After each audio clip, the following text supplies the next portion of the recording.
کہ یتیم کا مال ظلمن کھانے والے قیامت میں اس طرح اٹھیں گے کہ ان کے منہ، کان اور ناک سے دھواں اٹھتا ہوگا، جس سے وہ پہچانے جائیں گے کہ یتیموں کا مال ناحق کھانے والے ہیں۔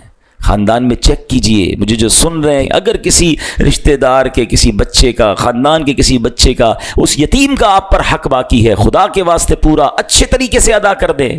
ادھر بھی مارے جائیں گے، ادھر بھی مارے جائیں گے۔ اور سبحان اللہ، یتیم کی کفالت کتنی بڑی نیکی ہے۔ پیارے آقا علیہ الصلوۃ والسلام فرماتے ہیں بہترین گھر وہ ہے جس میں یتیم ہو اور اس کے ساتھ اچھا سلوک کیا جاتا ہو۔ فرمایا مسلمانوں میں بدترین گھر وہ ہے کہ جس میں یتیم کے ساتھ برا سلوک کیا جاتا ہو۔ اور سبحان اللہ، نبی پاک فرماتے ہیں جو شخص یتیم کے سر پر محض اللہ کی رضا کے لیے ہاتھ پھیرے تو جتنے بالوں پر اس کا ہاتھ گزرا، ہر بال کے بدلے اس کے لیے نیکیاں ہیں، یعنی ہاتھ پھیرنے پر ہر بال پر نیکیاں ہیں۔